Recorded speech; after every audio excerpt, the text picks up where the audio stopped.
Selamat sore Bu Endang. Selamat sore Ibu Elina. Dan selamat sore Sobat Lansia. Sobat Lansia yang dikasihi Tuhan Yesus. Puji Tuhan. Di tengah krisis yang luar biasa akibat pandemi COVID-19. Tuhan masih izinkan kita untuk bertemu dalam acara persekutuan Komisi Lansia. Walaupun secara online. Sobat Lansia yang dikasihi Tuhan, ini semua karena kemurahan Tuhan. Karena kasih Tuhan, karena kebesaran Tuhan. Mari kita awali persekutuan Komisi Lansia sore hari ini dengan memuji, meninggikan nama Tuhan.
Mari kita datang kepada Tuhan. Bapa kami yang di surga, terima kasih untuk kasih-Mu serta anugerah-Mu yang besar dalam hari-hari hidup kami. Sehingga Tuhan menganugerahkan bagi kami kesehatan serta kekuatan bagi kami. Atas iman kami kepada Engkau. Oleh karena itu, pada saat ini kami semua menyiapkan hati untuk Tuhan, untuk Tuhan bentuk melalui firman-Mu. Berkati Bapak Pendeta Erik Sudarma yang sore hari ini Tuhan berkenan untuk menyampaikan kebenaran firman-Mu. Berkati juga kami semua untuk dapat mendengar dan memperhatikan dengan baik. Terima kasih Tuhan atas doa yang kami minta. Di dalam nama Tuhan Yesus kami berdoa. Amin. Saatnya kita akan mendengarkan firman Tuhan yang disampaikan oleh Bapak Pendeta Erik Sudarma.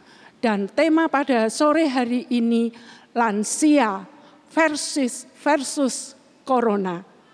Dan sebagai lagu penghantar firman Tuhan, mari kita pujikan Bagi Tuhan tidak ada yang mustahil.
Selamat sore, Opa Oma. Tema kita hari ini adalah lansia versus corona. Serangan virus corona atas umat manusia belum berakhir. Jumlah kasus COVID-19 secara global masih terus meningkat. Melansir World Odometers, per Jumat 7 Agustus 2020, jumlahnya mencapai 19,2 juta. Di Indonesia sendiri, per Sabtu 8 Agustus 2020, berdasarkan data dari www.covid19.go.id, jumlah kasus COVID-19 mencapai lebih dari 123.000. Dan itu menurut seorang pakar epidemiologi belum yang terburuk. Situasi yang lebih buruk masih akan terjadi, terutama karena masih terlalu banyak kasus COVID-19 di masyarakat yang belum terdeteksi. Sebagai pengikut Kristus, bagaimana kita kaum lansia semestinya menanggapi kenyataan tersebut? Pertanyaan ini, kendati rasanya agak terlambat, tetap relevan buat kita. Apakah karena berada dalam kelompok usia yang lebih rentan terhadap COVID-19, kita tidak dapat berbuat apa-apa selain mengisolasi diri di rumah, atau sebaliknya, sebagai lansia, kita sebenarnya dapat turut berkiprah melawan corona? Untuk menjawab pertanyaan tersebut, saya akan mengacu kepada jawaban Martin Luther, tokoh gerakan pembaruan gereja, terhadap pertanyaan sahabatnya, Johann Hess, pada tahun 1527. Hess bertanya, "Was it proper for Christians to flee such deadly plagues?" Apakah pantas bagi orang Kristen untuk melarikan diri dari wabah mematikan seperti itu? Kala itu, apa yang disebut sebagai the Black Death atau sang kematian kelam alias wabah sampar sedang melanda Wittenberg dan kota-kota sekitarnya di Jerman. Berbeda dengan banyak penduduk lainnya, Luther memilih untuk tidak menyingkir dari kota dan mencari selamat untuk dirinya sendiri. Dia tetap tinggal dan melayani mereka yang terinfeksi. Akibatnya, ia harus membayar harga yang sangat mahal. Anak keduanya, Elizabeth, yang usianya belum sampai 1 tahun, harus mati akibat wabah. Namun di sisi lain, dari pilihan tersebut lahirlah tulisan bersejarah yang sangat berharga bagi gereja dalam menghadapi wabah sampai saat ini.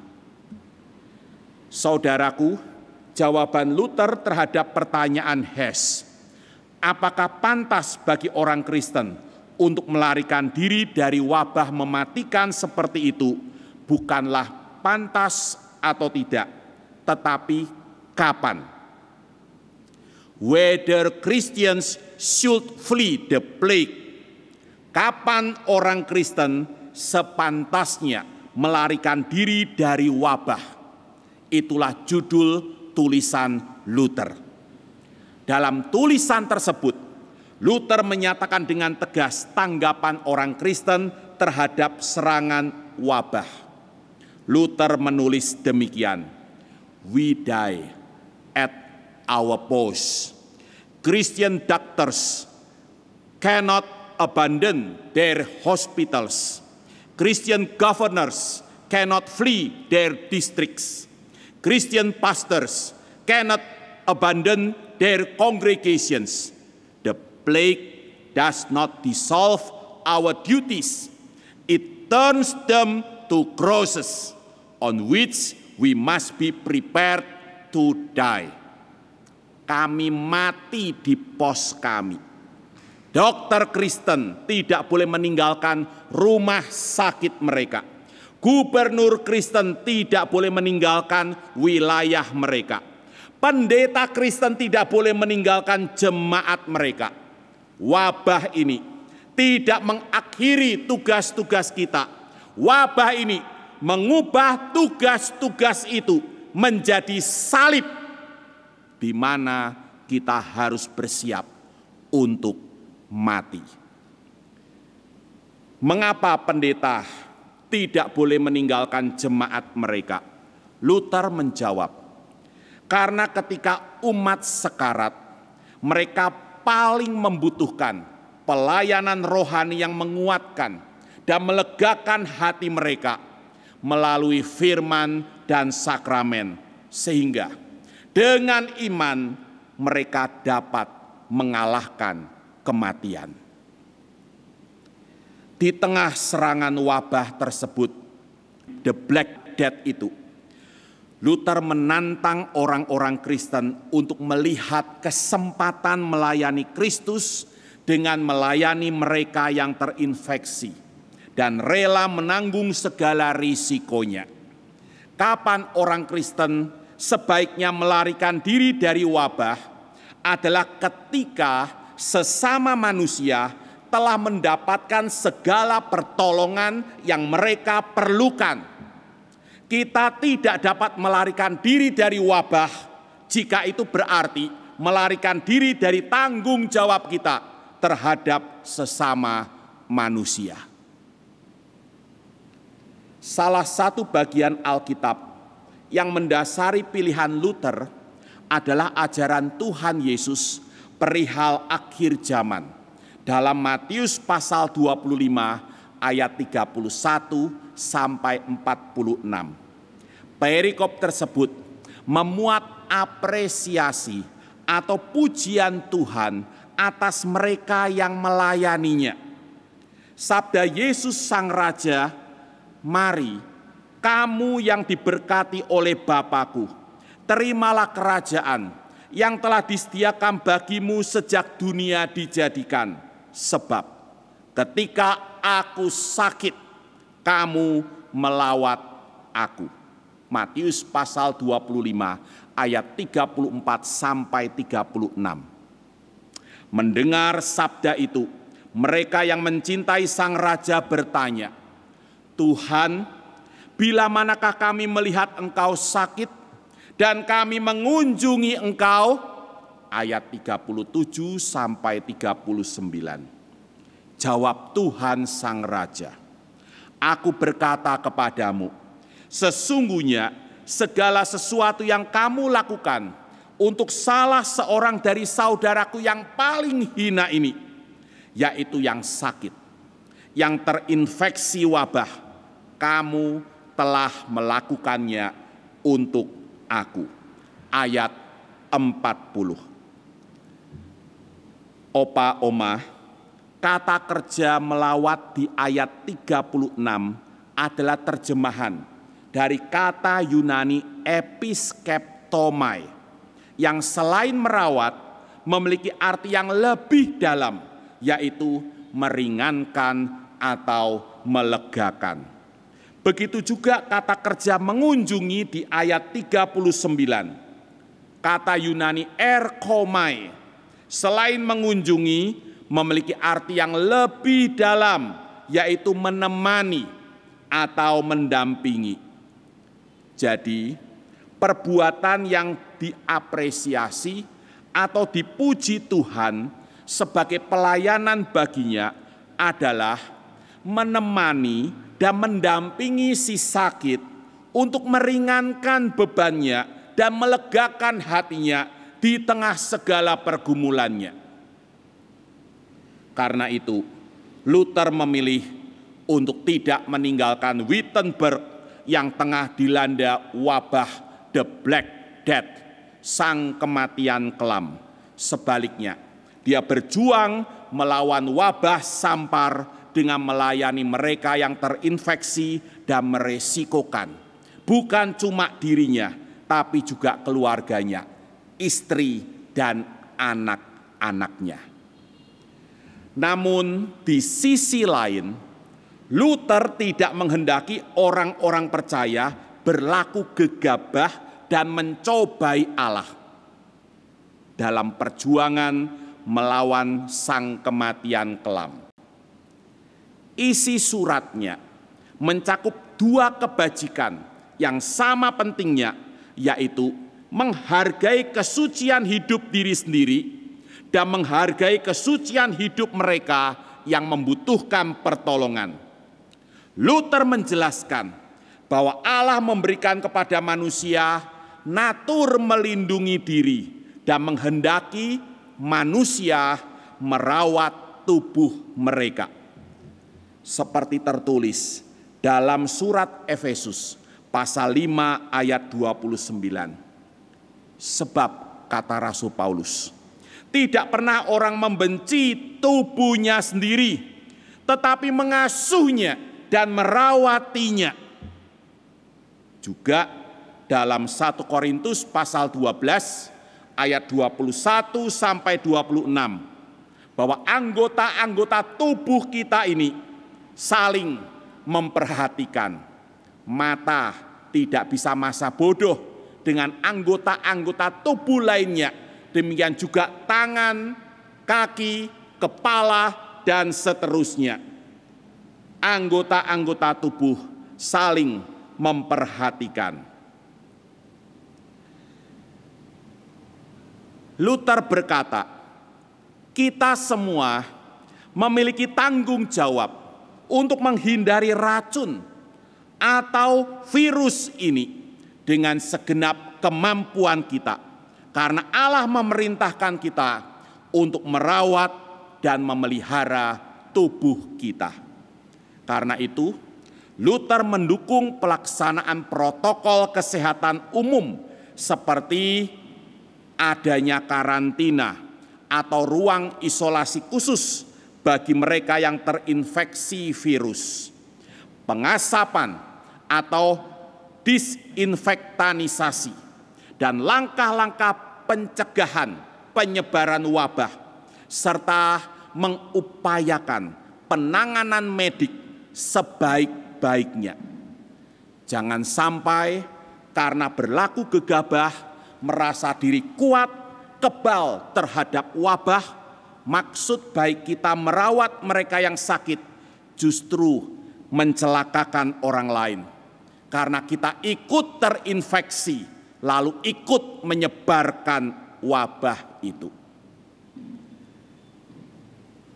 Opa, oma, kendati situasi dan kondisi yang kita hadapi berbeda dengan yang dihadapi Luther, tetap ada yang sama, yaitu tanggung jawab kita, orang Kristen, terhadap sesama manusia.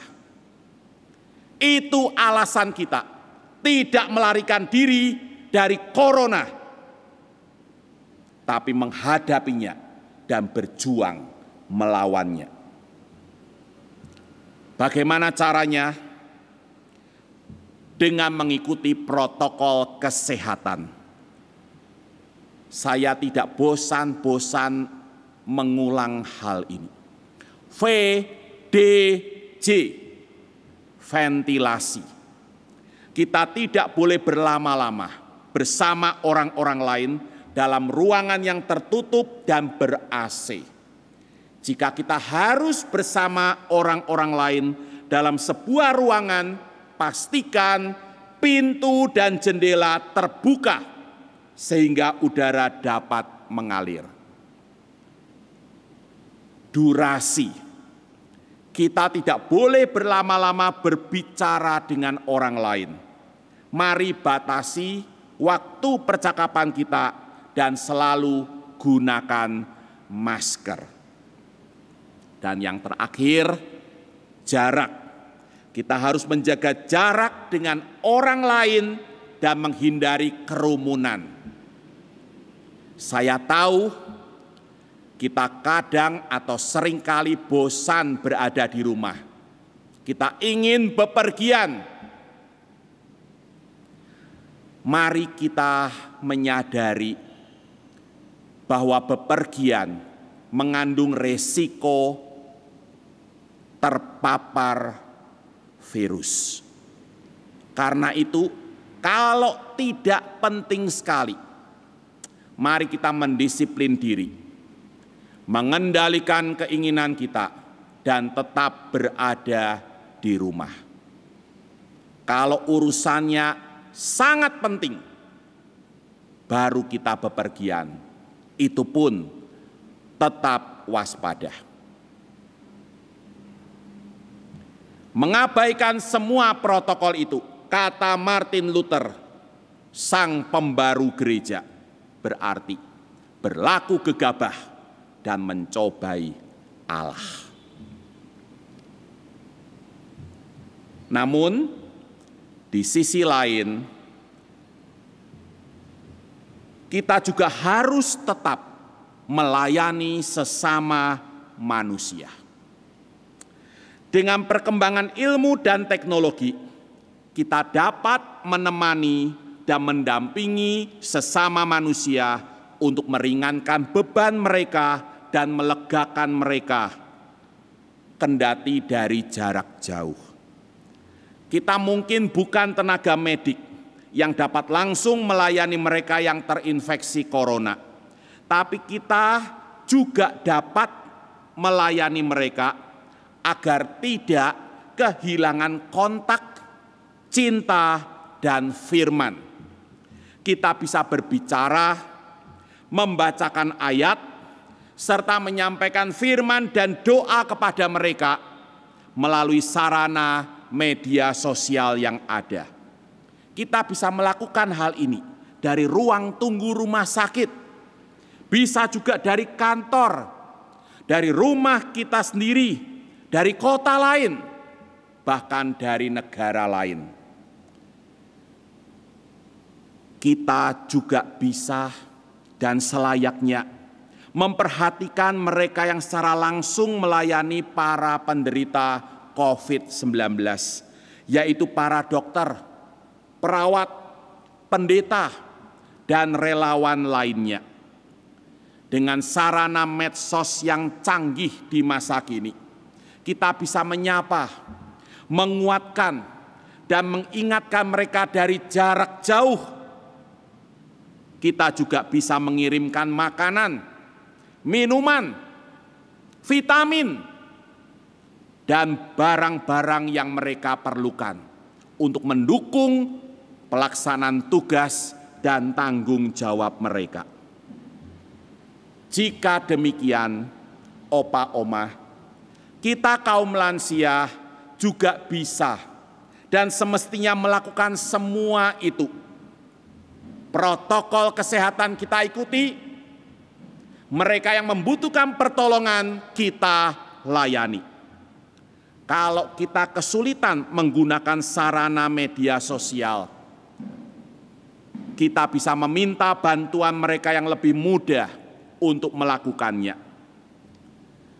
Sebagai contoh, papi saya sudah berusia lebih dari 80 tahun dan tidak piawai menggunakan sarana medsos.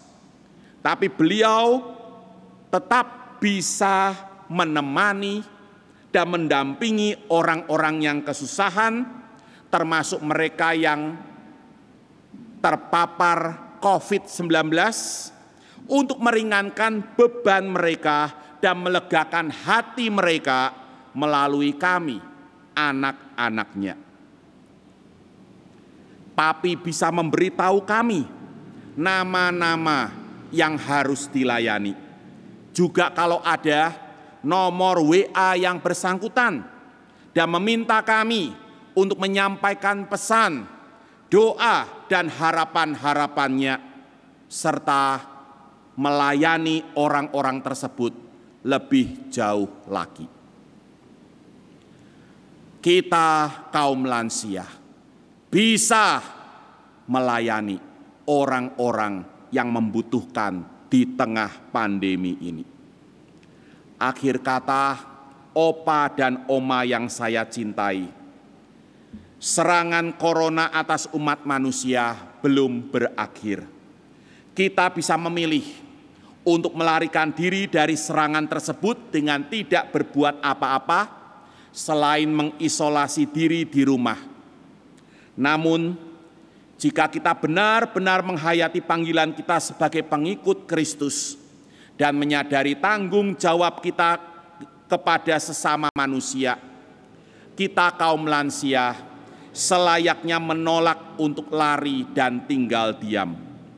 Kita akan menghadapi dan berjuang melawan corona, yaitu dengan setia mengikuti protokol kesehatan dan bersama generasi yang lebih muda, menemani dan mendampingi mereka yang terinfeksi untuk meringankan beban mereka dan melegakan hati mereka dari jarak jauh.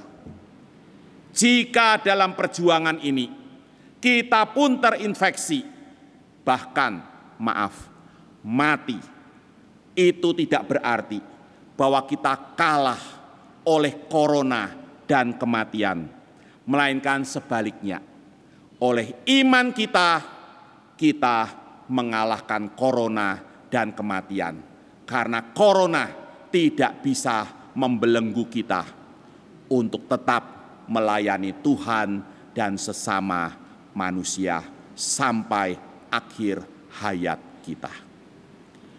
Amin. Terima kasih kami sampaikan kepada Pendeta Erik Sudarma yang sore hari ini telah menyampaikan firman Tuhan. Biarlah firman yang sudah kita dengar, kita mau masukkan di dalam hati kita lakukan di dalam kehidupan kita. Kiranya Tuhan memberkati Pendeta Erik di dalam pelayanannya, keluarga, makin hari makin hebat Tuhan pakai. Sobat lansia yang dikasihi Tuhan Yesus, kenapa kita takut menghadapi dunia ini? Kenapa kita harus takut menghadapi pandemi COVID-19? Ada Bapa yang selalu ada bersama kita. Kita tidak usah ragukan pertolongannya. Kita tidak usah ragukan kasih-Nya. Satu hal, bersama Bapa kita mampu untuk menghadapi semua. Mari kita akan merespon firman Tuhan dengan pujian, bersamamu Bapa. Biarlah lagu ini menjadi komitmen di dalam kehidupan kita.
persekutuan lansia telah usai dan doa penutup serta berkat akan dipimpin oleh Bapak Pendeta Erik Sudarma. Mari kita berdoa. Bapa yang Maha Baik, kami bersyukur atas persekutuan yang indah ini. Seperti firman yang telah kami terima, tolonglah kami kaum lansia untuk tidak melarikan diri, tetapi dengan penuh iman dan keberanian melawan corona, dengan mengikuti protokol kesehatan dan melakukan apa yang baik yang bisa kami kerjakan bagi mereka yang terinfeksi corona atau membutuhkan pertolongan kami kendati dari jarak jauh dengan bantuan teknologi media sosial dan dengan merangkul generasi muda. Kami percaya jiwa kami aman di tangan-Mu ya Bapa.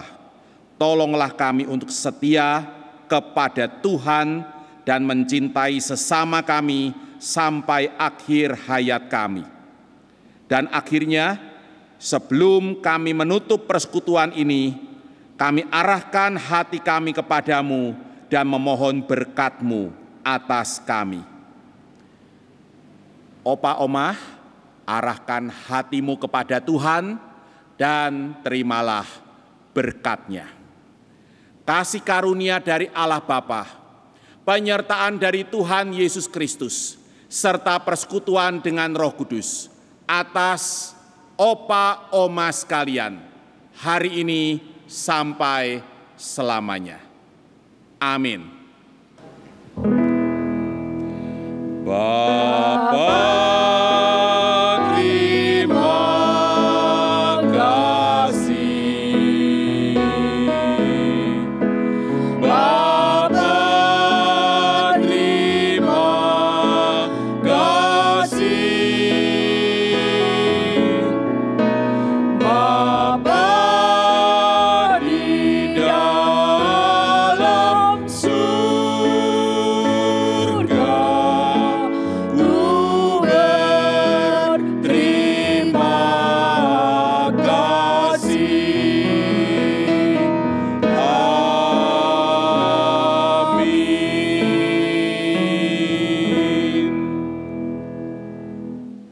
Sobat lansia yang dikasihi Tuhan, persekutuan Komisi Lansia sore hari ini telah usai. Sobat lansia, jangan lupa kita mentaati anjuran pemerintah, yaitu menjalankan atau mentaati protokol kesehatan. Kita harus apa Bindang? Cuci tangan, pakai masker, apalagi? Istirahat yang cukup. Iya, makan makanan yang bergizi. Terus, sobat lansia jangan lupa, banyak-banyak minum air hangat. Dan ada satu hal yang lebih penting, kita harus sering berdoa. Berdoa bukan buat kita sendiri, tapi buat semua bangsa di dunia agar pandemi COVID-19 segera berlalu. Dan akhirnya sobat lansia, sampai jumpa.